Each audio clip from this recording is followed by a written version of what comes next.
One last question I got for you guys to round out this year of smiles. This was your main beat to start out with. It's now been about a year since Ghislaine Maxwell was sentenced in the Epstein case. Just like with the benefit of hindsight, I mean, Brace and Liz, do you have any thoughts about like what the state of the Epstein case is, or just like it's not the case, but like its broader implications in American politics and society? Well, I would say it's funny because Ghislaine there's been recently some like more murmurs coming kind of out of her camp. I know she gave an interview a couple months ago. She's probably, as the years go by, going to give some more. But also, do not go to the Ghislaine Maxwell camp. Don't send your kids there, for the love of God. Don't do that. No. Really well, that bad is, I believe, a minimum security federal prison in Florida. So that is not I mean, there's probably, I could make a case for some young people I know getting sent there, but they're all adults. But it's funny because it became, especially around the Ghislaine Maxwell time of the Ghislaine Maxwell trial, like the Epstein case sort of like was really big when it first happened, and then there would be occasional like moments and flurries of like interest in it. Maybe something got unsealed, maybe someone makes a new accusation or something like that. But now it's sort of like there's like the dribs and drabs that are sort of coming out about it, like various people kind of getting connected to it. Fucking Sarah Ransone, her testimony just got unsealed. Some previous testimony just got unsealed. I think that basically a lot of people are kind of like wiping their foreheads because even though they were named in like either the black book or on the flight logs or something like that, nothing really happened to any of them. And that's something we've been talking about since really like the beginning. Is like for most of these people, we can all know that like somebody, Bill Clinton, Ehud Barak, one of these guys is like, he was on the island, he was with the girls, all this kind of stuff. And that knowledge, it doesn't actually translate into any real world consequences for any of those people, which I think like if you're a politically minded person, you will find familiar from various crimes that people commit. And yeah, I mean, I'm interested to see, what's going to happen basically in the next year with this stuff. If she'll give more interviews, if more stuff will get unsealed, what the appeal is going to look like, although who knows how long that process is going to take to get started or to really get going. But yeah, I mean, it's funny because at the end of the day, like, what do we get? 3 people arrested: Epstein, Jean-Luc Brunel, Ghislaine Maxwell. 2 of those killed themselves or died or were killed in prison. And then one of them is kind of on a funny farm in Florida. And, well, not actually a funny farm, but could be. It could be a funny farm. I like calling places a funny farm. Yeah. Funny farm and Nut House are two. I like calling. I like places. the Gray Bar Hotel. Gray Bar Hotel is cool. Laughing Academy is a good one I like. Yeah. Oh, it's a classic. The Nut House is more punitive. The Funny Farm is more like, you did something whimsical and now you have to be kept away, but you can come back. He gave all his money to elves.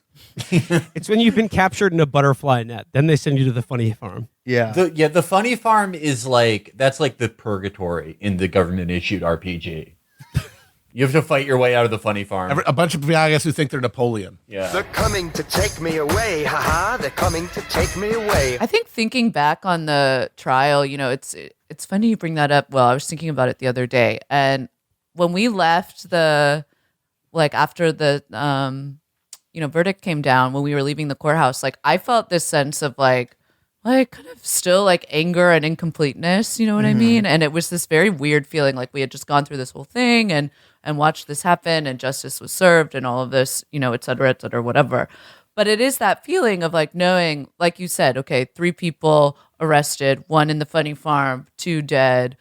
And then the people implicated and named that that everyone is aware of, and these networks like keep going, Elon Musk, now the CEO of Twitter, perfect example. Like all of these people kind of continuing on in doing whatever they want to do. And obviously a lot of these networks still existing. And I was like talking to someone about that right after the trial. And he was like, well, I think for the victims that were here, like this really does mean something. And that alone like means something. Right. And that was like something that I continue to like try to hold on to, is to try to like, remember that. Because it's tough. It's tough when you're sort of faced with this sort of like overwhelming vastness, it feels like, or it's like it's almost like too big to fail, it feels like, right? And so it's tough, kind of trying to think through some of the implications of that and sit with it. And I think that's been tough for us in following this entire story. I remember that was something we talked about the first time you guys were on the show, when the Epstein arrest was very new, when a lot of people were finding out about this whole network for the first time.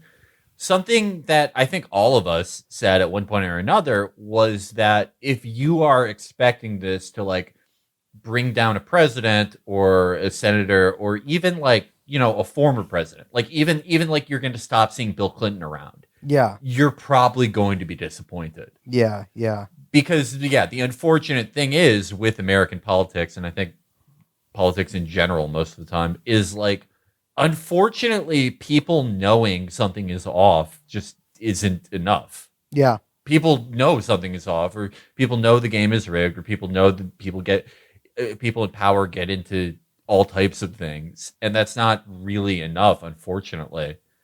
But it is... If there was one thing that happened that disgusted me and that I didn't predict, but maybe I should have, it would be sort of like the like memification of it, where the only cultural legacy of this like insane thing, these insane revelations and these like vast horrifying networks is like conservatives wearing like Epstein didn't kill himself ugly Christmas sweaters. Yeah. Like that's this car freshener didn't hang itself kind of bullshit. Yeah. Yeah, exactly. That was the one thing I didn't really predict, but like, yeah, maybe we should have seen coming. Yeah. Or, I mean, like, or also like the mutation of concern over victims into like the introduction of the concept of, I don't know, like organized child abuse or pedophilia among American elites, sort of, I don't know, being disseminated to the American public in ways that have become, if not a meme, then certainly like a acts of political propaganda, like, or hysteria. Well, yeah, it's funny, like, because now, I mean, our podcast is named TrueAnon, obviously sort of a nod or like a take or whatever on QAnon, but it's like that, like, QAnon's basically, I mean, it's kind of like it morphed into some other shit, like COVID really did a number on it, both in like killing many of its, most porcine proponents, but also, you know, in sort of changing the focus of a lot of it. But it was, I mean, that was fucking insane. Like QAnon's whole shit, like thinking back, like that's crazy that like one of the biggest political movements to come out of like the Trump era was a huge group of people who spent all of their time on fucking 4chan and 8chan, convinced that Hillary Clinton ate a baby. I mean, that a huge part of that was that the Frazzle Drip video that Hillary Clinton, I guess she maybe Huma Abedin, I think, wore the baby. She wore the baby's face. Wore the baby's face. She ate the baby that ate the face. Kind of a fat bastard situation.